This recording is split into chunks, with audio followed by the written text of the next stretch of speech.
তাই বৃন্দাবনে একসময় একজন খুব সরল ও নিষ্ঠাবান ব্যক্তি ছিলেন। তিনি তার গুরুর কাছে গিয়ে বারবার বলতেন, গুরুজি, আমাকে কোনো আদেশ দিন, আমি কি করব বলুন। কিন্তু গুরুজি তখন খুব ব্যস্ত ছিলেন, তাই তিনি কিছু বলতে পারছিলেন না। তিনি বারবার অনুরোধ করতে থাকলেন, গুরুজি কিছু আজ্ঞা দিন।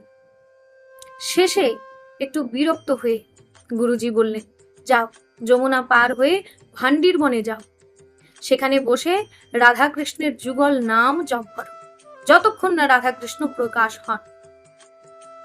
শিষ্যের গুরুর প্রতি এত গভীর বিশ্বাস ছিল যে তিনি সঙ্গে সঙ্গে যমুনা পার হয়ে ভান্ডির বনে চলে গেলেন। সেখানে বসে নিরন্তর জপ করতে লাগলেন, রাধে কৃষ্ণ রাধে কৃষ্ণ, কৃষ্ণ কৃষ্ণ রাধে রাধে, রাধে শ্যাম শ্যাম শ্যাম রাধে রাধে। এইভাবে তিনি 12 বছর তপস্যা করলেন। 12 বছর পরে হঠাৎ দেখলেন রাধা কৃষ্ণ যুগল সত্যি তার সামনে প্রকাশ হলেন। কৃষ্ণ বললেন, আমরা তো আধ ঘন্টা ধরে দাঁড়িয়ে আছি, তুমি শুধু হাসছো, কিছু বলছো কেন? তখন সেই শিষ্য তিনি বললেন, গুরুজি তো বলতে বলেননি, আপনি প্রকাশ হলে আপনাকে কি বলবো? তিনি শুধু বলেছেন আপনাকে প্রকাশ করতে, তাই আমি আগে গুরুজির কাছে গিয়ে জেনে আসি আপনাকে কি বলবো। রাধারানী বিস্মিত হয়ে তিনি বললেন, দেখো কত সরল, স্বয়ং ভগবান সামনে দাঁড়িয়ে আছে আর সে গুরুজিকে জিজ্ঞাসা করতে যাচ্ছে।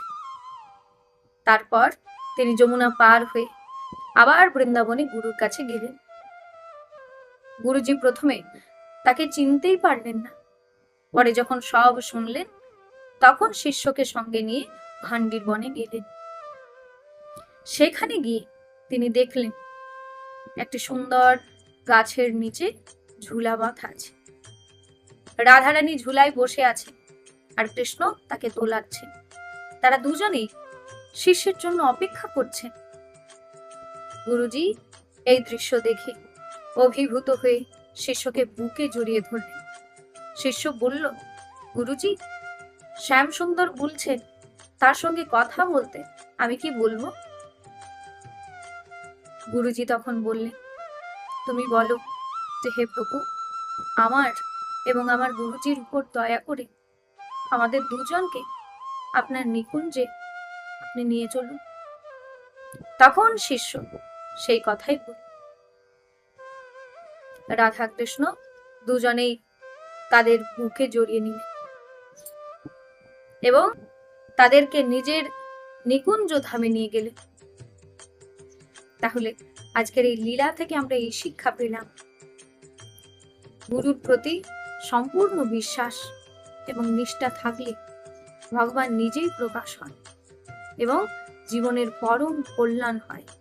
হরে কৃষ্ণ।